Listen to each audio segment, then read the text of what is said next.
As podcasters, we create content in public, which means we also make mistakes in public. But what if we were to embrace those mistakes and create powerful storytelling moments that connects to our audience, increases our brand authenticity, and even turns lurkers into buyers?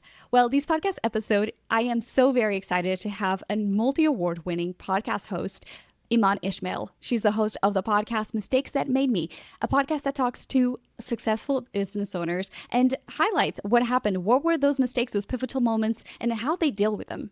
And as the founder of a copywriting agency and course creator, Eman has actually gone through a lot of situations that I knew would be incredibly powerful to share with you, with this audience, with a content creator audience, because I know that it will be transformational for your journey. We talked about how Eman got her copy stolen multiple times from her website, from her courses, and even a podcast idea. So if you're worried about something like that happening to you, you definitely need to hear her answer. We talked about how, as a creator, you can repurpose your podcast strategically for social media and email marketing. And in the marketing side, Eman talked all about how you can create a very impactful email strategy based on your show. So anything from email sequences to what you should talk about. She shared how she created her quiz and some strategic things that you need to consider. I know that this podcast episode is going to be just filled with moments, with ahas for you. So make sure that you stay until the end. And I'm Monica Xavier. I'm the founder of the Podcast Space. I'm a podcast marketing and content strategist. And in these podcasts, I share with you strategic yet practical ways to use your podcast to grow your business and influence online. All right, let's dive into this episode right now. I'm so excited to have you on the podcast. Thank you so much for having me. I'm excited to be here. And also, I have to say, I binged your podcast because we were in such a short notice to talk, because you're going to be soon going to your maternity leave. I am so honored that you made the time, but I'm going to start this interview by talking about something that stuck with me on an episode that you recorded. And that was how you're trying to get shame to die in the open. And that touched my soul, because so many people who are either business owners or podcasters, or business owners who are starting their podcast journey, they are so ashamed of any potential mistakes. They get analysis paralysis. They get so stressed out. And so please, let's just talk about that, because you doing this podcast, I'm sure, has given you an incredible insight into how shame really needs to die in the open. Mm-hmm. Yeah, it really has. So I was in therapy for a long time, and one of the things that we spoke about a lot was one specific session we were talking about shame, and my therapist was talking about the fact that shame loses its power when, it's spoken out loud, when you basically take control of the narrative. And I think a really great example of this is actually Monica Lewinsky, and she's on my mind right now because there's an interview that came out that I want to listen to her. I want to listen to her speak. But I think that she's done such an exceptional job of just taking back her story and no longer allowing shame to make her hide away and, not share her story. And so it's that, like, speaking out loud, that sharing the so-called shame, really getting a hold on it before it can get a hold on you. And it's the same in business. Even recently, I was just like scrolling threads, and there was someone who shared that they got I think it was like a $40,000 Stripe loan during a quiet season. Like, this is exactly the kind of thing. Like, so there are some business owners who would be so ashamed to like share something like that, and then there are others who are like, hey, this is what's going on in my business. This is what I had to do. It's life. It's normal. And no one can take that away from you and like turn it against you and weaponize it, because it's lost all its negative power, and now it's all just positivity. So it can only go up from there. That's can like only something go that comes up to from mind. Yeah, exactly. I've had so many business owners come onto the podcast and share their biggest business mistake. That's what the podcast is about. I was worried initially that people would come on and be like humble brag, not really get deep, not really get vulnerable, just share the mistake that I don't know, something that makes them look good or sound good, right? But the people who have come on have been so honest, so open, so vulnerable. I even saw one episode being spoken about in a subreddit, and I was like, oh, we made it. Second of all, oh my gosh, people are really discussing this. Like this is how big the mistakes are. But again, it loses power. Like people, they don't have anything on you when you own it. When you Yeah. just own it yourself. And it's the reason I started the podcast was because I saw that in my personal life and private life, I am very hard on myself when it comes to making mistakes. Whether it's as a mom or as a friend, as a daughter, whatever, I'm very hard on myself. But then when it came to business, I'd make a mistake and then I'd be like, oh, okay, it's fine. You did it. Don't do it again. Learn your lesson. Get over it. Fascinating. Move through. Yeah, it was really fascinating. I didn't know why and I didn't understand why, but I had a much more healthy relationship with making mistakes. And it felt much more like, oh, this is just a lesson. As long as, so in the Islamic tradition, we have a saying that is, it's in Arabic, but the translation is something along the lines of, don't get bitten by the same snake twice. Okay. Nice. And so that's how I see it in business. Like, it's okay to get bitten by the snake once. Second time, there's a problem. You're not learning. You're not learning your lesson fast enough. So, yeah. And I was just really interested by the difference between how I responded to mistakes in my personal life, my business life. I knew also that we were in a place, I think, in society where we're just so much more open. I think. Authentic, air quotes. Well, exactly. But, 5 or 6 years ago, there's no way I could have had a podcast like this because the people would not have come on it and been honest about the mistakes. They would not have been ready. No, I No. agree with that. Communication has come a long way. Yeah. Especially, I feel like I almost wonder, like, did podcasting do this to, like, general communications? Because podcasting is on the base of, like, spoken word and something we've been doing for thousands of years. Is like the first way that we started communicating and passing on information.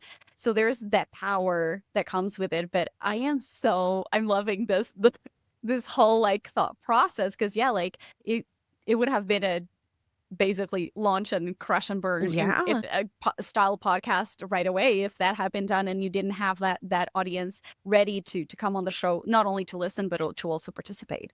Exactly. Wow. Okay. I kind of had an overview of what you were going to talk about, but this was even better. Because honestly, and especially as we're both European, and so when I moved to the US, I've been here since 2016. So it's been a while. It's 2025. It's about like gonna turn into like 10 years. But that shock of like how open, for instance, American business owners are willing to be in that sense in comparison to European, right? Like you don't really have like a support system back in the day, at least. You didn't really have that. Wasn't very normal, but because of the entrepreneurial mindset of Americans, I feel like there's a lot more hunger for authenticity. And again, you have the people who are going to BS their way through, right? So a podcast that basically needed its time to be the now, I feel like there's a lot of leaders who get discouraged because they were visionaries. They launched products ahead of time and they didn't stick because the audience wasn't ready. So this is a clear example of that, I feel. Wow, that's mind-blowing. I could definitely see how that's the case. Yeah, it was the right time, the right place, the right space. But it's interesting what you said about the culture difference. I definitely see that. I have a lot of American clients and also a lot of online American friends.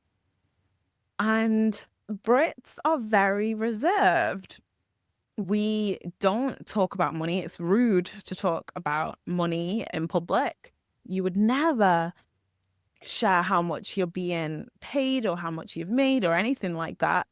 And actually, it's funny because it's almost part of the national identity to be self-deprecating. Yes. Our humor is you have to know how to make fun of yourself, and that's how you're likable. It's really bizarre, but it's very difficult for us to like people who come across as just confident. But actually, in our eyes, it might be, oh, they're a bit cocky, but they're not cocky. They're just confident, but we're not used to it because all our jokes are, you got to put yourself down, you got to laugh at yourself, you got to make yourself the butt of the joke. And Americans are not like that at all. And I love it. And I actually found myself spending a lot more time with Americans because I really, really like their sense of self, their confidence, their love of talking about money, their love of making money, honestly, and their openness, and we're just very different. And I think it was really great for that to rub off on me a little bit. Yeah, I think it's always really interesting to see like the opposite of how you behave and how you act. And again, as a business owner, we're kind of weaving into a little bit of the things that I wanted to talk about, which is as a business owner, you were talking about how as a person, you're very hard on yourself. And especially because you have high working standards, like anything that you get yourself into, like it looks very professional. So I was so surprised when you said that you were like, yeah, it's just kind of like going through the motions to get to your ideal result, right? Like you just have to make those mistakes to get to the point where you're like, okay, like I learned it, now let's move on.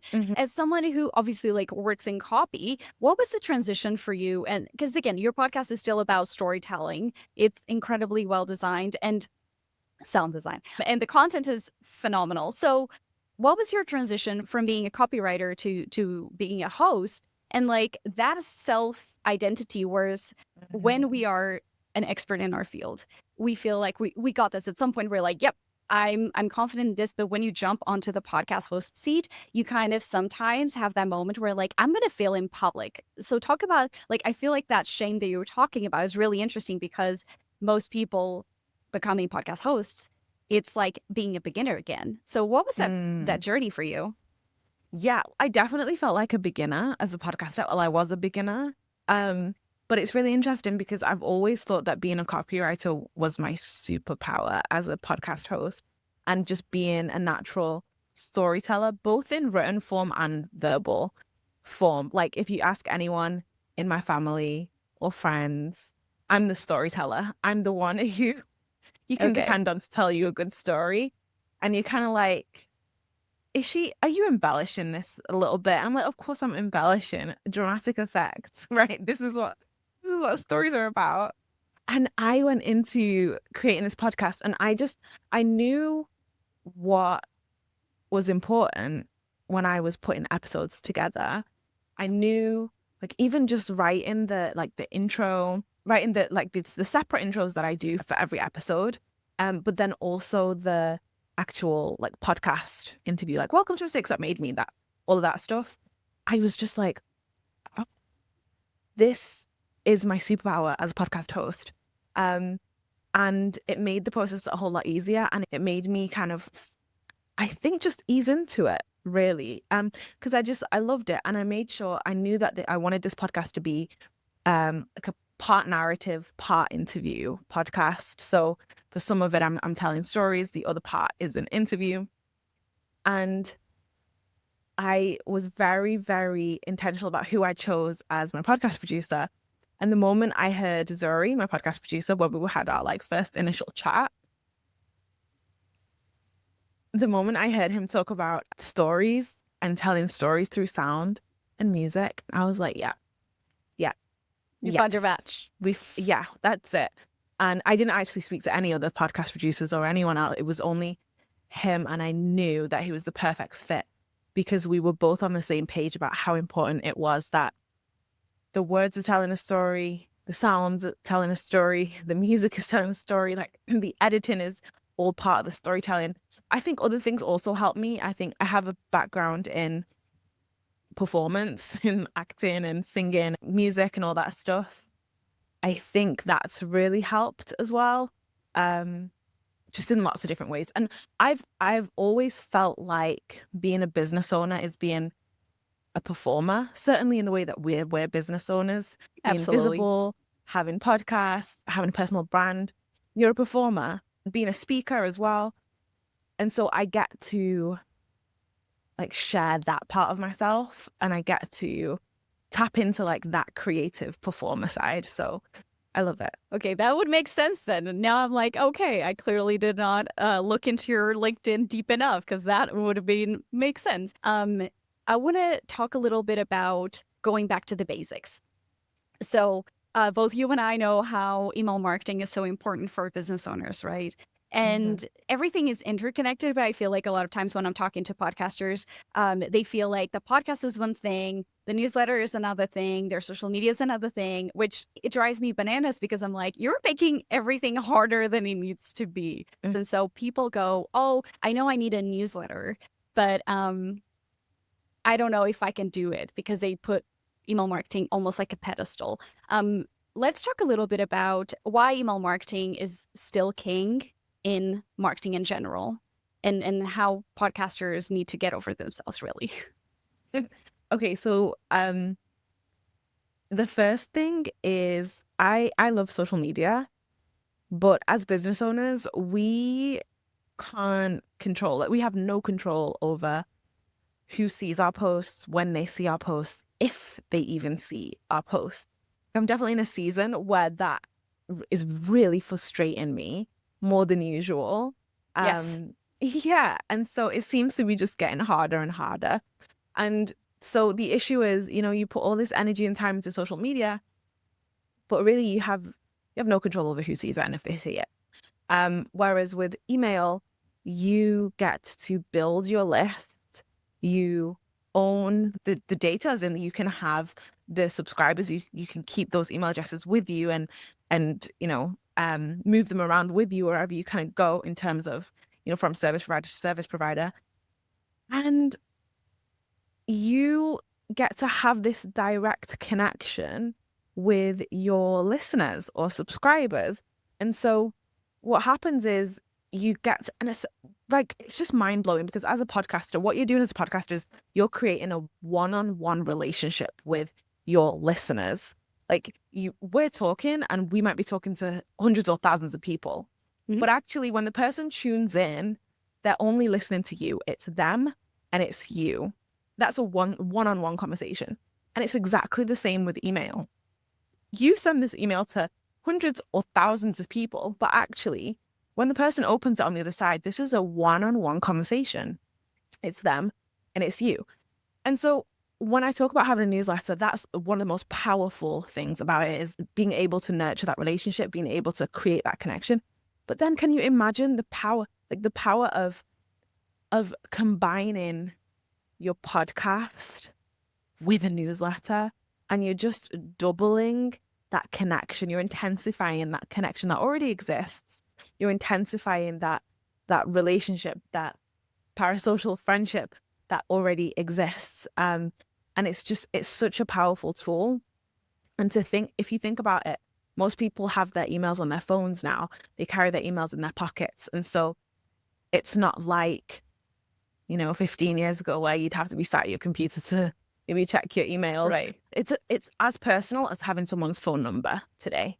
And so that's how personal this relationship is. And so email is it's a really great way to be able to connect with your audience. And then, of course, from the connection comes trust, and you build in your authority and your credibility. And then once you're able to do that, that's when sales come, and that's when you can start selling through email and people, will actually buy from you. I love all of this because I think people overthink what that email needs to be. And in my head is just, you can make it as simple as complicated as it can be. I love what you said about that intimate relationship because an intimate conversation on a podcast can become an intimate email. And when you're thinking about, your best practices and all of that, when you're creating an email, truly at the end of the day, there's no algorithms in the inboxes. So basically, I feel like a lot of people assume that Yes. because they have like the listeners on the show, that every single person who subscribed to the email listened to the episode and vice versa. And that's like one of Yes. the biggest like mind blocks, I feel like, Yes. right? I'm really glad you said that because that was the whole reason I mentioned the social media algorithm. The difference is when it comes to email, your email actually lands in people's inbox. The majority of the time, it's the percentage is in the 90s stats wise. If when you send an email, it will most likely reach the majority of the people that you send it to. So, the message is received, whereas on social media, it's not necessarily. Right. It's like So that's the first thing. 1%. Yeah, exactly. So that's the first thing. But the second thing is, and I do just want to say that that doesn't mean choose email over social media. Like you can do both. Right. And again, you can really just strengthen the content work that you're doing by actually making those two work together instead of feeling like they have to work against each other. But yes, the important thing to remember is that not every person is going to listen to every episode of your podcast, and not every subscriber is going to read every single email. Even the newsletters, and I am an avid newsletter reader. I love reading newsletters. I have an entire inbox dedicated to just newsletters, so I can just sit through and catch up on my newsletters. The people whose newsletters I love reading the most, I still don't read every single one of their emails. And so the thing is as well, we all have busy lives. I have kids. I have a business. I need reminding sometimes that there's a really great episode that I want to listen to or that's out. Again, like I said at the beginning, the Monica Lewinsky episode, I have seen that advertised twice to me now. Between both those adverts, I've forgotten it exists. Yes. And so I'm probably going to need reminding a few more times until I actually go and listen to it. And so I keep meaning to just download it on my phone and I keep forgetting. And so it's exactly what you said. And actually, it's really interesting. That's why also I actually repurpose my best email content to social media, because not everyone who follows me on social media is on my email list. And at the end of the day, you put so much effort and so much work into this content. Why would you not do everything you possibly can to get it out to absolutely everyone? Yes, and you're the queen of repurposing. You said something on a podcast episode. I'm like, absolutely. Like, too many people assume, and again, because we get busy, our audience may get busy, and all of these things are nudges to get our listeners to consume the episode, or maybe to at least pique that curiosity to then say, well, I can't listen to it now, but I'll listen to it later. And that assumption that podcast audiences subscribe everywhere. I mean, again, just like they subscribe, they cannot subscribe. Like, it's not your problem. You go continue creating content as if like they haven't listened, they haven't watched. I know you'll appreciate this. Like, whenever you're showing up on social media, you will have people who follow you on social media. Like, for instance, your podcast. I only found your podcast, or should I say, I only actioned on listening to podcast, maybe a year after I followed you on social media. And wow. that's the same. And I listened to the episode. I'm like, oh my gosh, this was so good. So, but again, I feel like there was value in listening to what you were saying on social media. And then one day I was like, of course I want to go listen to her podcast now. But it's that idea that it's kind of like a multi-step approach. You have your email, you have your social media, and you cannot force people to go and listen. There's creators that I exclusively consume their content on social media because I actually don't like them as hosts. But that's totally fine. I'm still on this sphere. I'm still a potential buyer, right? And it's just like, pick what your preferred drink. I was going to say pick your poison, but it's not really a poison. But it's just like sometimes people get too precious. Like, all they do is like, listen to my podcast. I'm like, yes. Yeah, okay, shall I tell you what I do as well? Tell me. I have my email agency. So my emails are a lot about email strategy and email copywriting. But then, of course, I also talk about my podcast, which is completely different. It's business related. And so what I actually do is whenever I send an email about my podcast, I have a little opt out button that people can just say, hey, I don't want to get emails about your podcast, because I realize that some people just don't listen to podcasts. They don't like podcasts. They don't listen to podcasts. And so, shocker, but true. Yeah. Well, yeah, I know. I don't understand these people, but I know they exist somewhere. Now, I don't actually do it for them. I don't do this for them. I do it for me so that I feel confident sending out my emails about my podcast whenever I want to send them, because now I know, well, I've given people the option to opt out, and now I can feel really good about promoting my podcast to people that want to hear about it. And that it just gives me the push, the little confidence boost that I need to just keep promoting, because it can feel like, oh my God, do I talk about anything other than this podcast? And so that gives me the boost to just keep going. And if they don't like it, then they can opt out, or they can unsubscribe if they really don't. But that's really helped me. And also, I think just playing around with like different styles of how you talk about your podcast or what your emails are about. So for me, I'm very much a behind the scenes kind of person. So if I have an episode, I like to talk about the behind the scenes of creating the episode or what led to us creating that episode or talking about a topic related to, you know, the topic that's being spoken about. I even experimented with repurposing the intro that I read out at the beginning of Mhm. my episodes and just, well, it's a script. So using that as an email, that went down really well as well. So That's the format I use. really, Yeah, I yeah, love most it. times if I'm well, let me rephrase that. If I'm on a week where I'm like super busy, that's the lazy format that I use. And Yes, it does not it's impact my clever. open rates or my click-through rates. It still is something that like people consume. I have so many follow-up questions to what you said. Oh my God, I don't know where to go. But were you done with that part of the Yes, yes, okay. I was done. Okay, because there's a few things that you mentioned. So not only like from it gives you confidence to know that people really want to see that, but also the open rate or that the people opening those emails, it's going to be higher anyway because they're there because they care. So on that technical side, it's even like better. But um, Yes. let's talk about the behind the scenes because that reminded me that that's how you had followed my Instagram account for a while and I only found out that you were listening because on the behind the scenes you said you had been sick and this is I still remember it today. You said I was sick and I just listened to this episode that I recorded with Nick Redman about how to record your episode when you're sick and you have allergies and cold and how to manage that. And because you shared that behind the scenes and you tagged me, that's how I knew you were listening to the podcast. Hmm. Yes, exactly. And I remember that. And you know what it is? As someone who used to sing, I don't sing anymore, but used to sing, you know, I did vocal lessons for just so many years. And I remember thinking, like, as I was getting into podcasting, I was like, why do I not hear people talk about like voice more and like taking care of your Yes. voice and just things like how to work through it when you're sick or not being able to, or how to just really how to take care of your voice. Um, I'm even so interested in like the different tones of our voice at like the different times that we record. So now it's quite late for me. So my voice, I noticed at the beginning when we're talking, my voice is a little husky, or is usually it's not like in this register. It's usually a little bit higher. Hmm. And so all that stuff affects your podcasting and your editing. So if I make a mistake and I'm like, oh, hey, Zuri, my podcast producer, I need to re-record this section.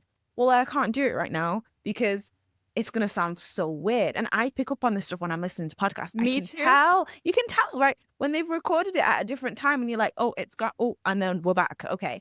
So I am just fascinated by voice. And when I was really sick, I couldn't record. And then why does nobody talk about this? And then your episode came out. I knew this was the conversation we should be having. So yeah, I really enjoyed it. And you know what is funny is that like we create content because again as a podcast producer of so many years now I know that that's something that one I hadn't seen anyone talk about and two that's a super episode for me so people keep listening to it when I know it's like cold season allergy season I'm like oh there goes some more downloads on that episode So clever. because that's something that is truthful but again to that point like people think of how their podcast is structured and people think about it as not as fluid, right? And so there's that prep that during in that post and like I love what you said about incorporating that into your social media. But let's actually touch on something that you do cover on social media that is copywriting and copyright.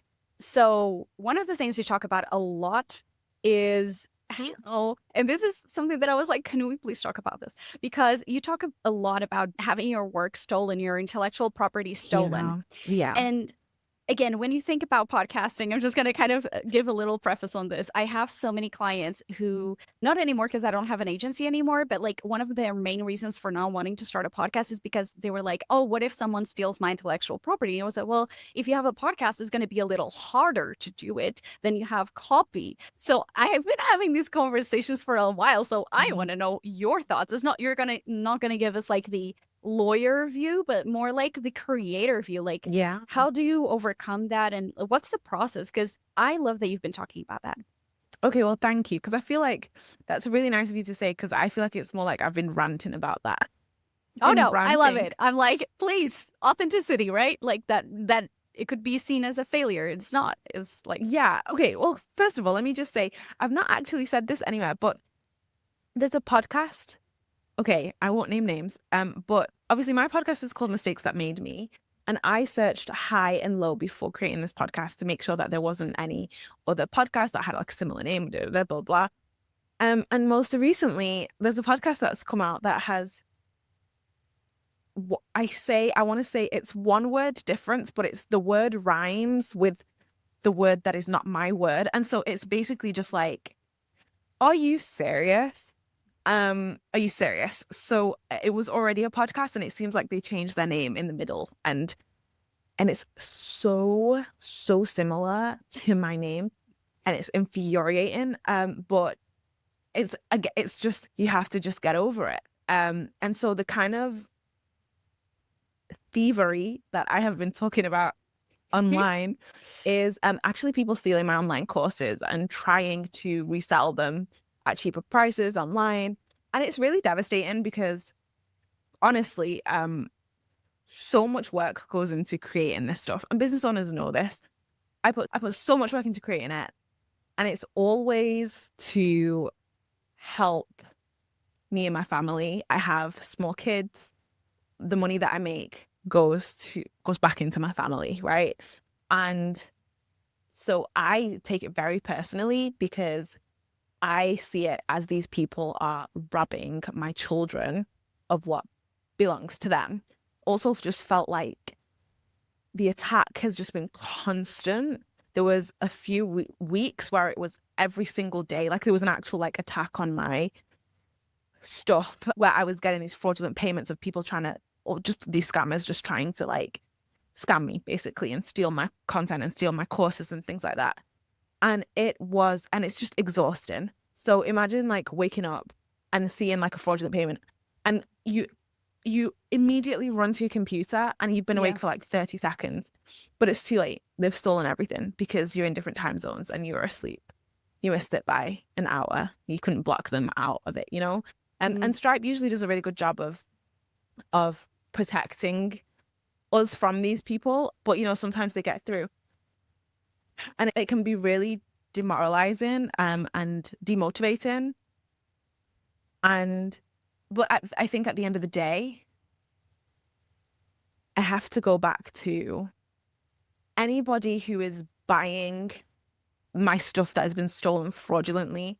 And this is all like, these are all business courses. These are people who want to build a business like me, will never be able to build a business like me because the very fact that you are starting off knowingly, because this isn't like you can't buy these things accidentally. You know that you're buying the fraudulent version on the cheap. You don't have what it takes to become the business owner that you want to be. So I don't have to worry about you entering this space because you're not going to. And then there's people who steal my copy. So I recently did like a huge rebrand, a new website, new photos, launched my agency, new agency, everything. And my copy is really good. And so, of course, you already know, here we go. And the thing is, a while ago, I would have ignored it because I would have just thought, you know, just don't waste your energy. But now I am like, I don't know if it's because I'm pregnant right now. And so I don't know if that maybe this has something to do with it. Like I'm in just a fighting mood. But no, I won't let people get away with it. No, you won't get away with it. I'll send you a message. I'll send you an email. I will contact you and I will make you feel very awkward about the fact that you're a thief. You're a thief who doesn't have the ability to think creatively themselves and has to go around stealing other people's intellectual property. You're a thief. You're no different from a thief that enters someone's house and takes something. It's exactly the same thing. For some reason, you've made it okay in your head because you're not stealing something physical. So I've had some very interesting conversations over the past few months with people who've stolen intellectual property from me that I know that you would think would have more shame. I don't know what they're thinking. Like, Yeah. do you think I won't see it? Do you think you will get away with it?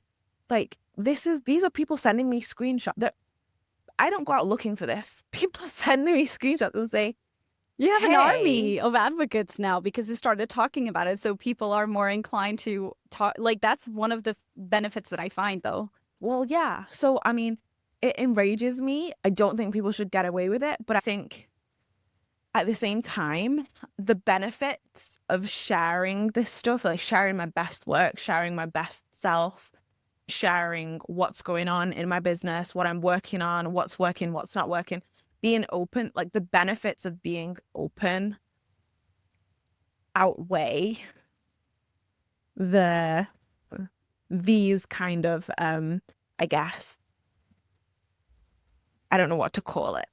These I don't moments. Yeah, these moments. And I'm very open, especially on my podcast, especially in my newsletter, about so much that I'm going through, experiencing, that I'm working on, even in my courses. When I say I share everything, then I'm sharing everything with you.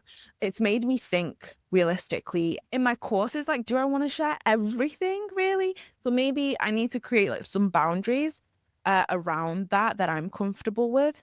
But when I ask people why they buy from me, their like courses, masterclasses, digital products, that kind of thing, why they listen to me on the podcast, the answer I always get is because you are honest and you are open and you are real. And so I can't stop being that because there are bad agents in the Yes. world, people with bad intentions, you know? I don't know if that answers your question. Honestly, still a bit of a battle for me. And I think, again, like it feels so personal because it is so personal. You're Right. You're not stealing a big my, brand. yeah, no, exactly. I'm a small business. You're stealing my sales from me at a time when I'm pregnant and I'm saving for maternity leave. And I have to remind myself that it's not about me. Um, yeah, there was one week that I just felt really down about it, honestly. And it took me a little while to like get myself out of it and tell myself to keep creating and to keep going. Because I can see really how it gets people down. Yeah. And I see so many people basically losing themselves in those situations. And basically, they find that as a reason why they should stop. When in fact, I think just like anytime, and I have this really weird thing with the universe that I'm like, whenever I feel like the most down, someone will like out of the woodwork come out and talk about like the benefit of the podcast or like that one thing or I have a sale. And I feel like sometimes we go through these moments to appreciate the good, and sharing like something bad that happened allows that good to come through as well. I'm not diminishing in no way. I can imagine how frustrating and time consuming and it's terrible. But at the same time, I always feel like what's the good to come out of this? And it's like, one, you gain content to talk about. I always think about anything crazy happening. Like, that's great for my book. Yeah, I know. And then I also, I remember something crazy happening to me, and I'll always share it on social in my newsletter. And I always say, never cross a writer because they're going to write about you. And if you do, that's your own fault. You are Yeah. asking for it. It's going to be the best. You're going to be dragged into town and it's going to be in the most well-written way. Exactly. Exactly. Oh my Be God. terrified. Well, that leads into something that I've been meaning to ask you about the gatekeeping and gatekeeping in podcasts and gatekeeping in your content. One of the things that I do resonate with is whenever I share it on a podcast episode or I share on a group or I share on coaching with my clients, I do not hold back because I know that overall that shows the breadth of my expertise and it will help people whether they're now or later, like that lifetime customer value, right? Like people will be like, okay, like maybe I need to go back to Anna and work with her. Like I always think about how those are reminders of the honest of like your deep expertise versus someone who is like, ChatGPT, tell me about something, right? And like Hmm. surface level. So tell me about your thought process in terms of when you're like, how do I share it? Is this too much? And strategically how you position that.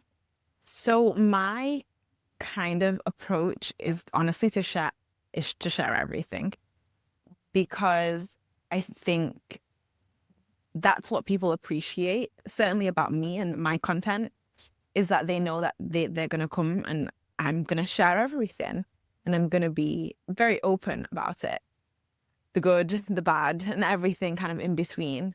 And so the perimeters I put on kind of sharing everything is I create boundaries. So it's interesting. I've been playing around with my boundaries around like how much do I share about, revenue, like money made, all that kind of stuff. And because really that's the information that people find most interesting. Yeah. And I will say that I feel really strongly that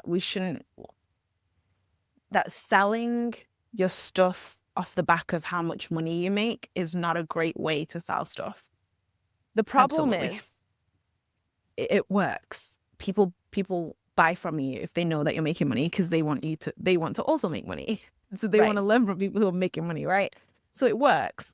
And I will tell you, the moment I stopped like mentioning revenue numbers, that kind of thing, it's really interesting because you see the numbers, like the sales slow down. You think, oh, this is why people do it. But I really believe in not doing it. So I am not going to do it. My rules around like sharing stuff around money made has always been, I don't share my income, which I think is a British thing. Like I still have that thing in me where you don't share like your take home pay, like how much you, make. But I'll share the company revenue because it's a public company. It's public knowledge. Right. You can go find out anyway. So I don't know. Right. But the thing is now I'm just like, I don't even know if I want to talk about money at all. And I think that's maybe because maybe unknowingly, like without knowing it, I was trying to prove something before. I wanted people to know like, hey, like my business is doing well. I know how to run a business. I can help you run a business. I can work with you to run your business, that kind of thing. And now I'm at the point where I'm like, I don't feel like I need to prove anything to anyone, actually.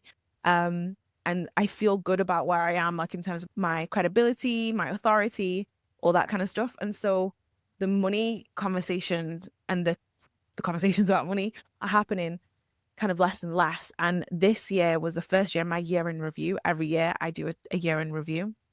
And the financial part is the part that people are most interested in, without a doubt. But I didn't But is share it being nosy though? It You is. know what I mean? Well, yeah, but then this is, it's just human, right?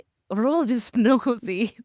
That's why people that's why people listen. They're just nosy. That's why all behind the scenes content works so well, because we're just nosy as human beings, right? But this was the first year that I didn't share my revenue numbers specifically. I still went into a lot of detail in terms of like around the numbers. So it was still really juicy, helpful information, like interesting information. But I didn't share how much we made, how much I took home, anything like that. And I did say on the episode, this is the first time I'm not going to share this, and I'm experimenting with not sharing this and not talking about this. And I don't know if I'll change my mind next year and I will share everything again. I don't know. But I think it's just about like, I share everything but create boundaries. And like another thing that I don't share is I talk a lot about being a mum, but I don't share anything about my kids.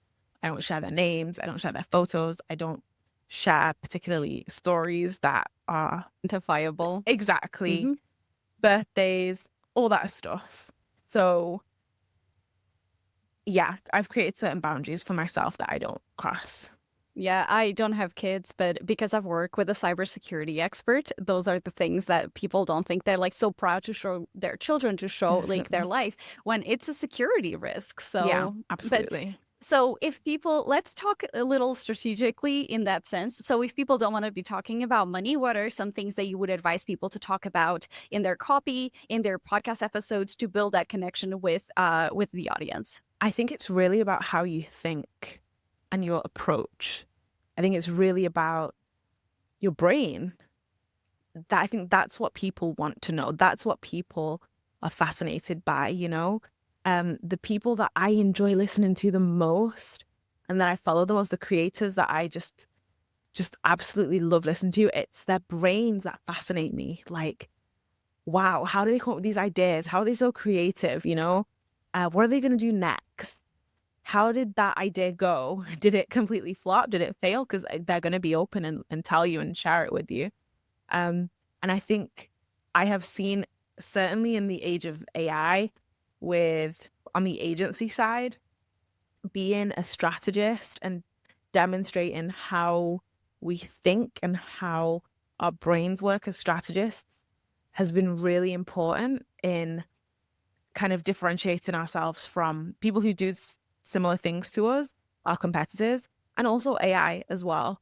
People want to know what's going on inside your brain. And I think that's the way to stand out, is to be you and to show people how you think, how you approach things, and why you create it.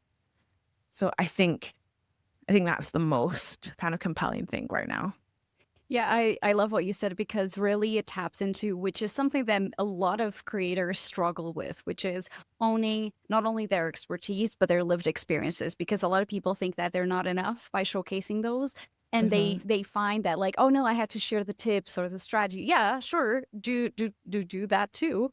But how do you get to that? Like, as you're saying, I think that that's what's going to connect you, because a lot of people go off air quotes vibes, and that works to a point. But I think that that's something that a lot of folks really struggle with, owning that seat on, like, yes, like, this is what my brand stand for, these are my values, this is how I look into the world. And people overthink what their journey needs to look like. And at the end of the day, we're spinning on a globe and we're humans. And that's, like, to your point, is just the stories and what you experience and how you see the world that is going to bring in people. It's not something that can chat GPT it and off we go, right? Yeah, exactly that. Yeah, so just closing, we're at time here. I want to talk about quickly email sequences. What are some, like, MVPs, or when we're thinking about, like, writing email sequences or writing copy, for you, what is, like, a good minimum viable product, an MVP that people need to think about when they're thinking about their copy and writing emails, for instance? So for me, the foundation of an email marketing strategy is a welcome sequence, which is super, super important for podcasters as well. So a welcome sequence is a series of automated emails that goes out to every single new subscriber. So it's the first journey that they experience as they enter your kind of email world.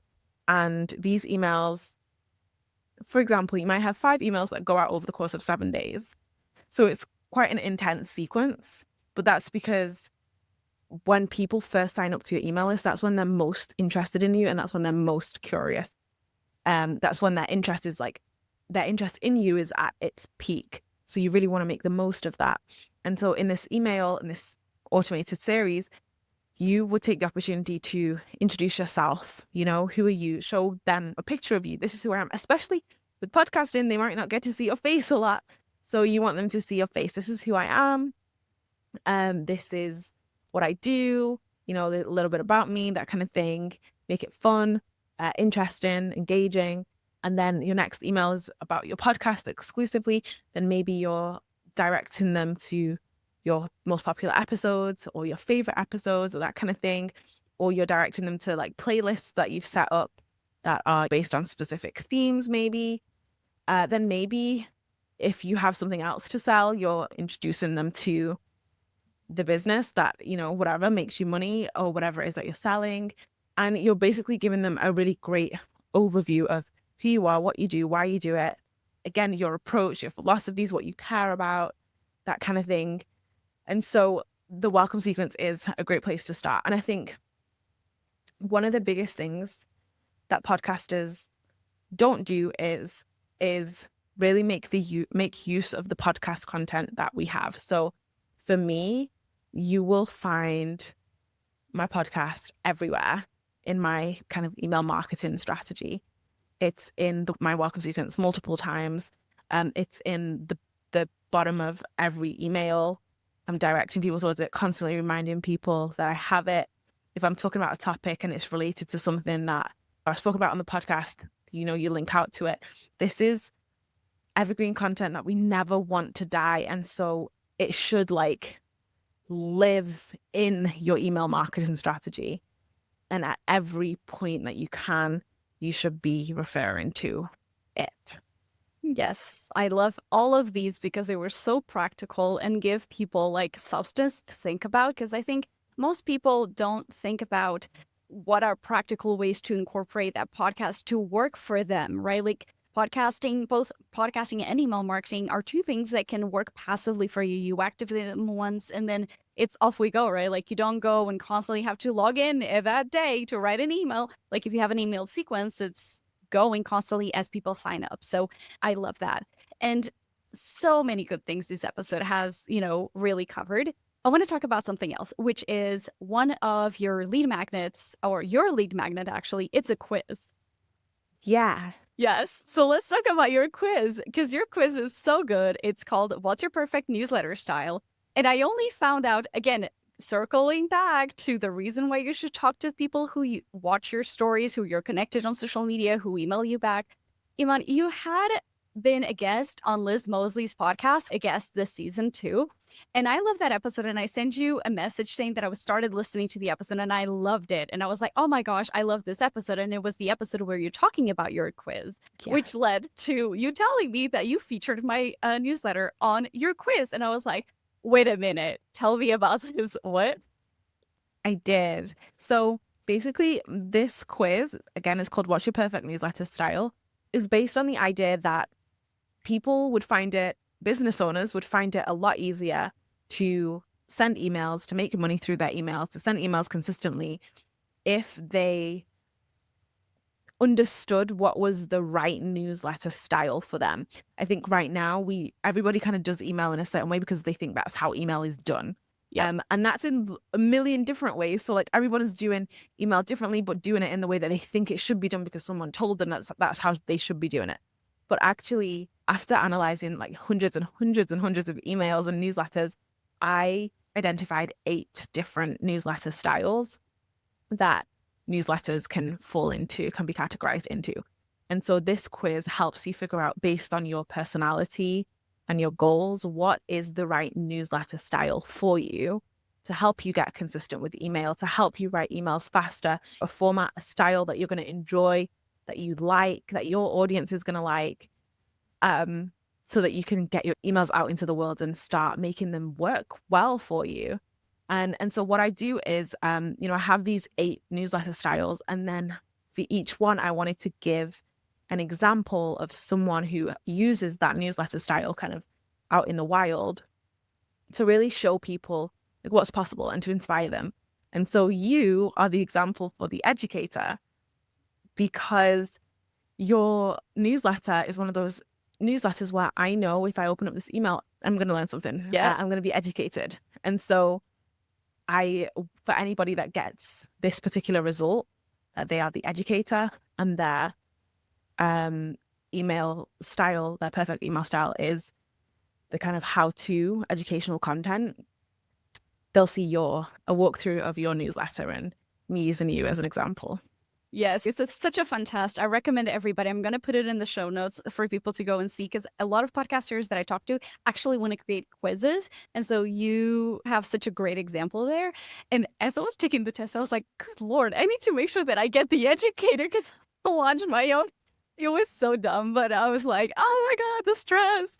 But you get through the 8 personalities and you show, because I feel like a lot of people don't actually understand until they see it. And then you're breaking down like, what are the elements? And I feel like when people see the examples, they're able to truly understand like what's possible for them. So would you mind, can you give us the 8, or would you rather say like you get to take the test? No, I can give you the 8. Let me go get them. Okay.